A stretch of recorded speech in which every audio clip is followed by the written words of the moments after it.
Well, looking back at Boise State, I mean, I think you got to give them a lot of credit.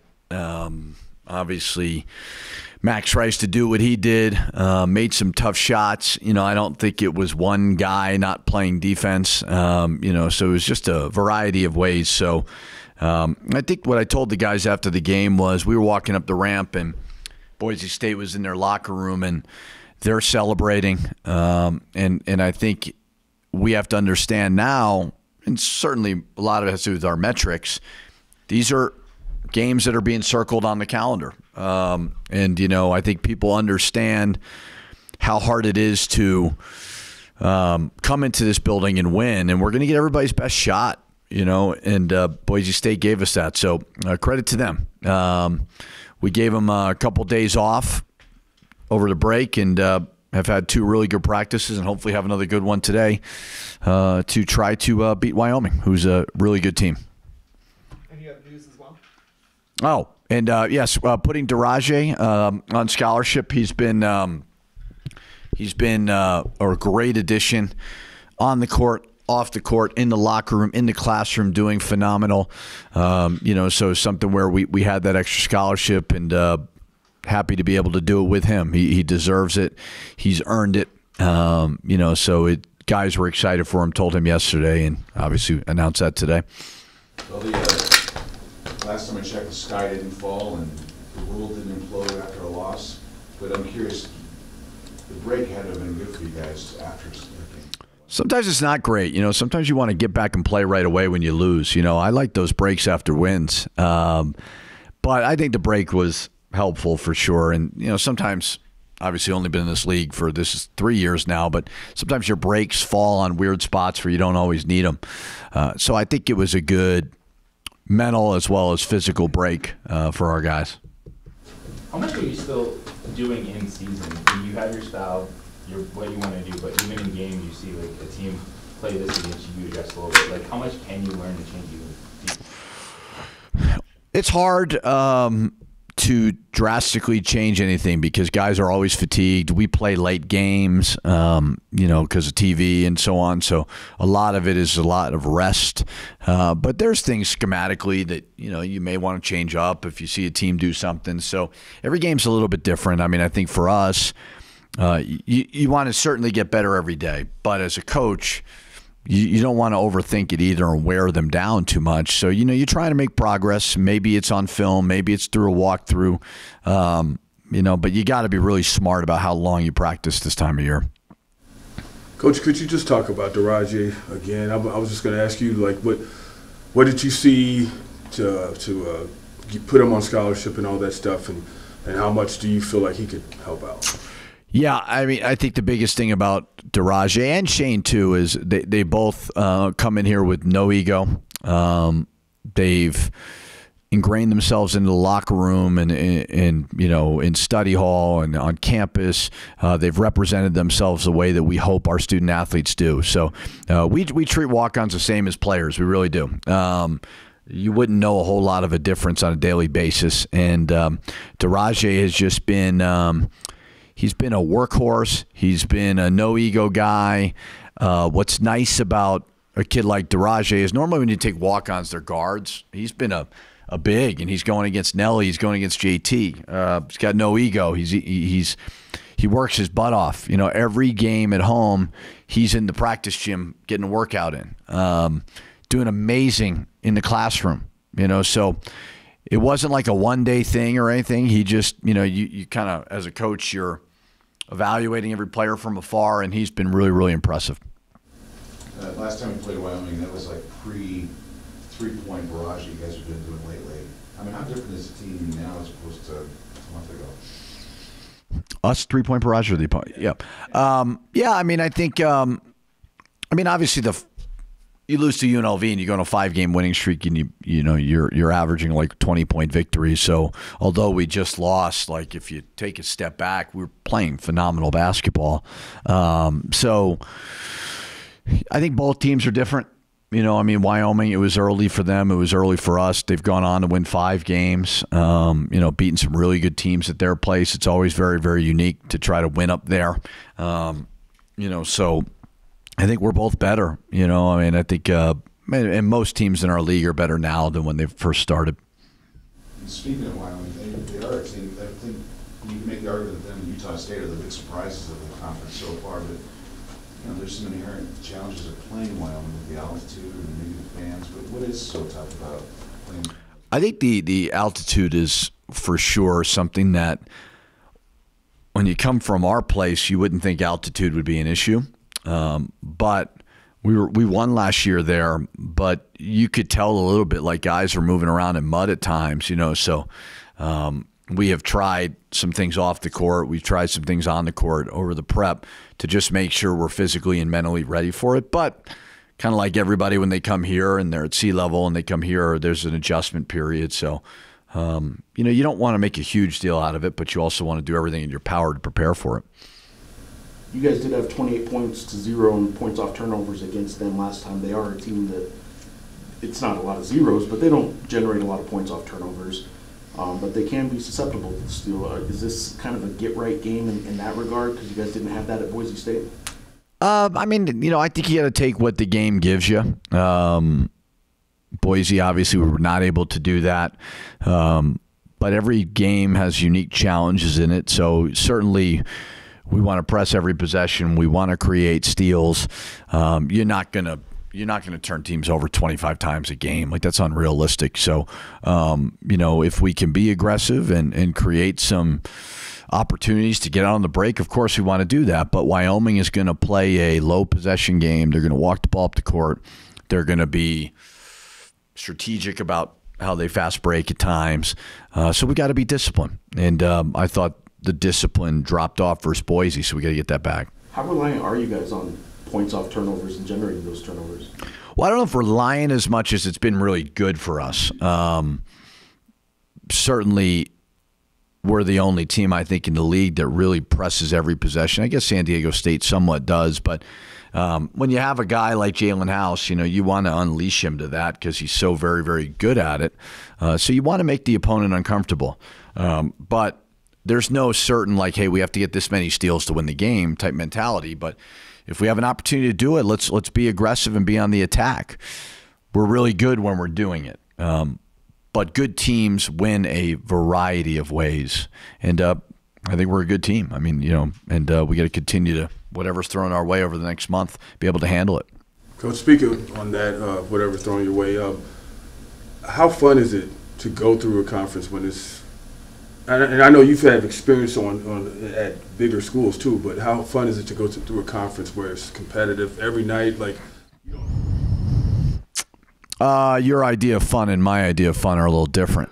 The off season is more fun, but it is really competitive. It brings the most out of you. I had gotten asked a question about, have I ever been in a league like this? I mean, the Big Ten obviously was really, really tough. But this league, and I think it's getting the exposure that it deserves over the last 2 years. I mean, we've had 4 teams in the NCAA tournament back-to-back years. We've had 1 team in the NIT both years. So it's almost half your league is playing in legit postseason play. Obviously, what San Diego State did was great. So I think for this league, I always compare it to the Big East. And it's not to say, like, our resources are not as good as the Big East. I understand that. But you could argue 1 through 5, what's the best job in the league? And I bet you every coach would give a different opinion. And so there's some equality across the board, which is certainly pretty cool to be a part of. Coach, I was reminded that Jalen Brunson was a 33rd pick, 2nd round, obviously superstar in the NBA. You guys were on Donovan Dent early. What did you guys see, and how did that materialize, and has he even exceeded what you saw back then? What does Jalen Brunson have to do with it? Because there were others that were late to the party, I guess, with regard to Donovan, and you guys were out front of it. Yeah, I just think he's chosen the right spot for him. I think I have a unique perspective because I was at the highest level in the Big Ten, and there's a lot of players in our program that could play at that level. They could, but it just depends on where they fit in on that roster. And I think with Donovan, we were very, very clear to him and transparent to him about what we felt his role would be. and it's evolved in front of our eyes. It doesn't always work that way. You're not always positive about the path, but like the same thing happened with Mashburn. He came to me at Minnesota. I said, you're going to back up Marcus Carr for a year or two, and then it'll be your turn. And Donovan, from day one, Donovan was part of the first true recruiting class. The first one was a COVID recruiting class, and we identified with a guy that we thought was a winner, and his best basketball is ahead of him. So we feel like it's a good marriage, and you never know in a couple of weeks how everything changes, but we hope he's here for a couple more years. What's your biggest challenge going to Wyoming? Because it's completely different. You're going out to Laramie. I mean, it's not like the Pit. I mean, it's Laramie. Yeah. It's Wyoming country. What's your biggest challenge getting the players motivated for this game? Well, I think anytime, and I talked about the New Mexico State game, as much as it's weird that we play them twice, it is a good point of reference that although we won by a lot here, it was a totally different game there. And so you can learn a lot, good, bad, and whatever, from the first film, but don't just assume it's going to be the same game. So they're talented enough to beat Nevada. They're talented enough to beat Colorado State. They are a good team and very, very well coached. They've got, they did a great job of bringing in some good players. So we need to understand that although we can take something from the first game, it'll be a totally new challenge. They run a lot of good stuff. It's always unique to play there. So we've got to be ready. Coach, taking you back to the beginning, I was setting up when you were talking about the advantages of probably having some days off, like the break that you guys got. How much did it refresh you guys as you head into Wyoming? I hope it did, yeah. I mean, we haven't had a lot of 2 days off, so we had 2 days off, which was great. We watched film the second day off because we only had to take 1 day off, but we didn't do anything physically, so hopefully that helped them. I felt like, besides obviously our defensive discipline and rebounding the basketball, seemed like maybe the late game in Nevada and then the carryover to Boise might have been something. So rest is huge this time of year, and everybody goes through it. It's the dog days of February that everybody deals with, but hopefully we're refreshed for a good stretch run. Do you like the late start times? I hate everything. I hate everything about them so much. They are the bane of my existence. I despise them so much, but I understand there's nothing any of us can do, but it drives me insane. I figured as much. 6:30 start. Oh my good, phenomenal. I may wear shorts, sandals. It's great. Love it. But yeah, no, the late starts, everybody deals with it, but the more TV games you have, but it's hard. Don't love it. So they're a team that obviously two really good guards.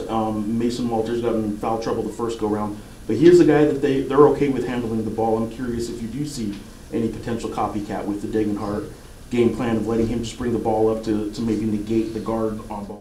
Well, they did that in the second half, so I wouldn't be surprised to see that. They're comfortable with him doing that. So again, it's I don't look at what Boise did with Degenhardt as like finding our kryptonite. I just look at it like, okay, that's what they're going to do. They're going to choose to do that. Well, we got to get some stops, and we've got to rebound the basketball. And I would think they'll do some of that as well, for sure. Do you think? Did you, in watching the Boise State film, what was it then that if they're going to do that, whatever your counter is it just rebound better? Is it just play better defense? Yeah, I mean, you're not going to. Sometimes you're going to play some half-court defense. It's not going to be. You're not always going to get steals and turnovers and blocks. Sometimes it's just going to come down to the half court, and that's where we had issues.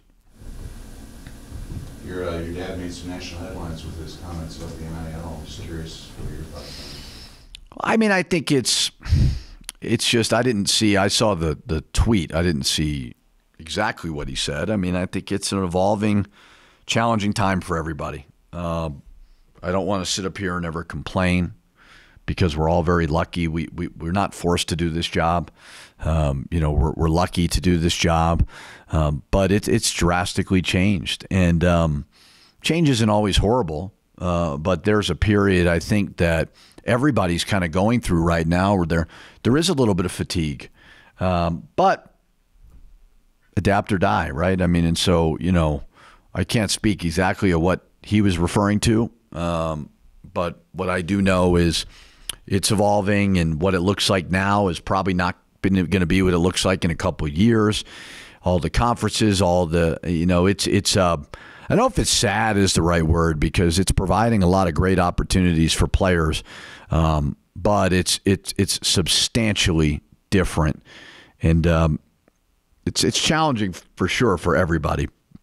It's now you kind of have to cater to the people who are going to donate to the NFL collective, like, and having fans at practice. So that's just an added distraction for a coach, I would imagine. Well, it's you always have had boosters. I mean, there's no difference between a booster, like you're always trying to raise money, and so that's always been certainly a part of the job. But it's heightened with NIL, and I always equate it to, it's like a startup company, and you're trying to do your very, very best to compete at every phase, whether it's facilities, whether it's six-man, which is our enhancement, or whether it's NIL.